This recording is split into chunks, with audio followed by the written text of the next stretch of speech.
Okay guys, in today's video I am going to share with you how I paint this candlestick. I know yesterday I had showed a set of candlesticks that I was going to paint, but I decided to keep them the same color as they are, and so this one I'm going to go ahead and give a makeover, and I'm also going to share with you how to turn embroidery hoops into an orb. Some of you may already know how to do this, but I picked these up recently from Goodwill for $2.99, and there's 4 of them. I guess 2 comes in a set, and I'm going to use them hopefully this spring, and so I thought this would be another project that I would share with you guys. So this is what it looks like here. I purchased some hoops some time ago and painted them. They all come in this natural color, and so I painted these in just some ivory paint that I had around the house, and this is what it looks like when you put 4 of them together. Now I'm not going to paint these on camera because I'm a little pushed for time, but I did want to share with you guys how to put them together. So I'll just show you here. I'm pretty sure these are 4 pieces. Yeah. So obviously what you do is just put one inside the other like that, and you could do a X like this, and then the other piece you're gonna slide over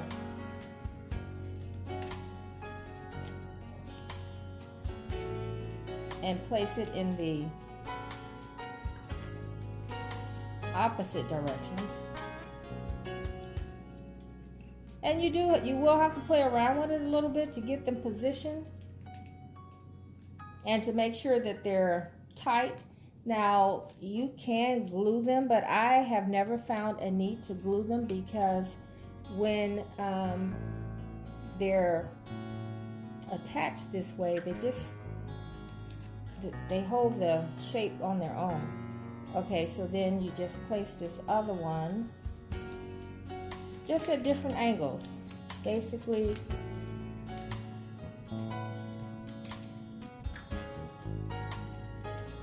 well, actually, let me take that apart. The last one I usually do crossway,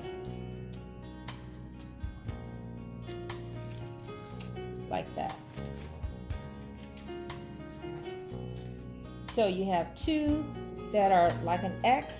You're going to put 1 that comes across the front, and then the 4th one you're going to slide on top. I hope that was not too difficult to see. But like I said, I think most of you already know how to do this. I just picked up a couple more the other day, and I thought I would share that with you guys today as well.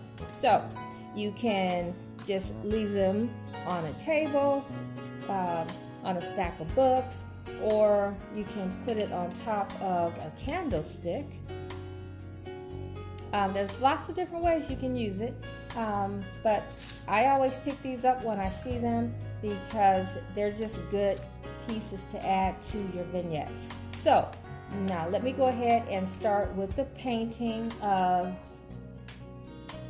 the candlestick. And so you're just going to need some paint brushes. It does not matter. Of course, you do want one large enough that will cover a nice amount of space. You don't want anything this size to paint this, because that can take all day. But I do have the smaller ones out for like little detailing, so that's why I have these out. And then whatever paint choice that you want, I'm going to paint this one gray, and we'll see how it goes as I get the base coat on. I might add some white to it to give it a wash look. I don't know yet, but I know the base is going to start gray. So let me go ahead and start with that. Okay guys, so I knew this was probably going to happen. The two grays that I happen to have are not as dark as I want the candlestick, so I'm going to put a little black just to darken it a little bit. Okay, so I'm going to start here with a little bit of the black first, actually.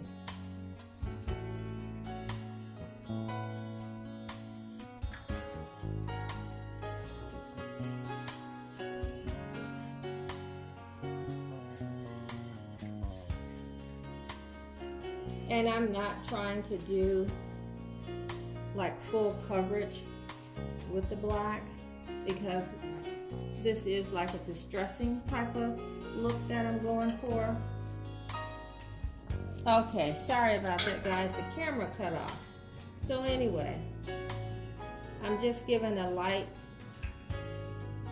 paint to the candlestick in black.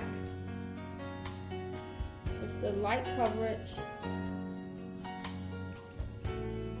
And the reason I'm using black is because the grays that I have they're not dark enough.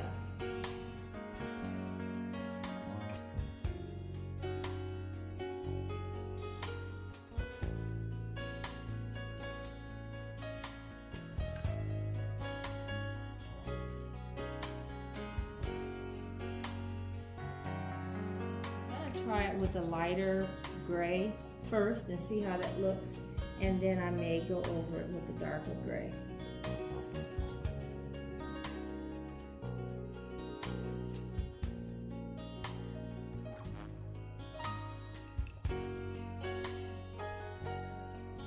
So if you guys thought I had some kind of sophisticated method the way I do things, now you see I don't. I just make it up as I go along. If it's too light, then I add more white. Because sometimes I don't always have the right color on hand, and I may not want to run out to the store, and so I just make do with what I have.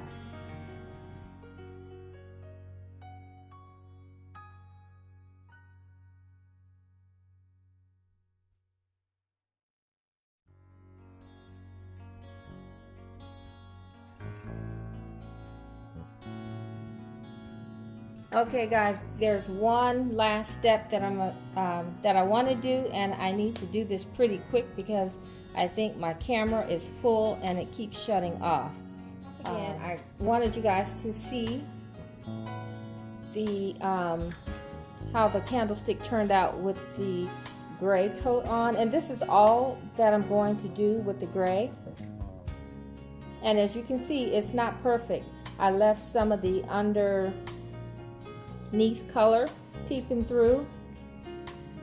No rhyme or reason, just however the paintbrush laid, I just left it there. You guys saw how I just kind of casually brushed the paint over the candlestick. And so now the gray is dry, and so what I think I want to do now is come in with a dry brush of a brown. So I have a medium brown,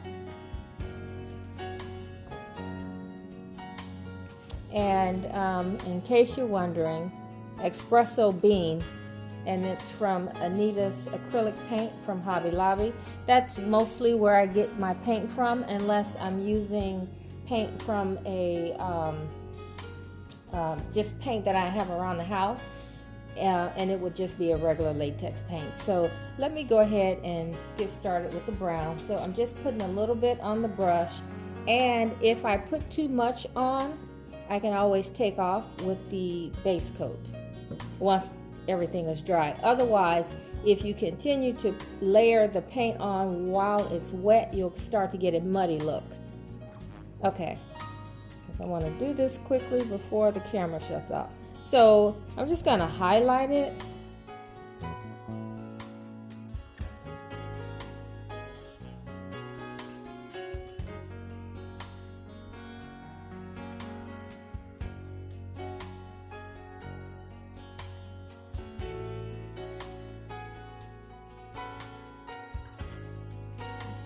So guys, that's basically it on that. I will come back and show you how I style it.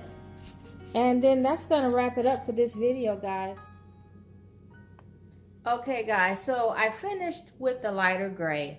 And I do apologize that I couldn't get that on camera for you. I'm just in a bit of a hurry. I need to take my son shopping for Sweetheart Dance this weekend. So I wasn't able to finish that part out on camera, but I used the same process that you saw me do on camera, and just with the lighter paint.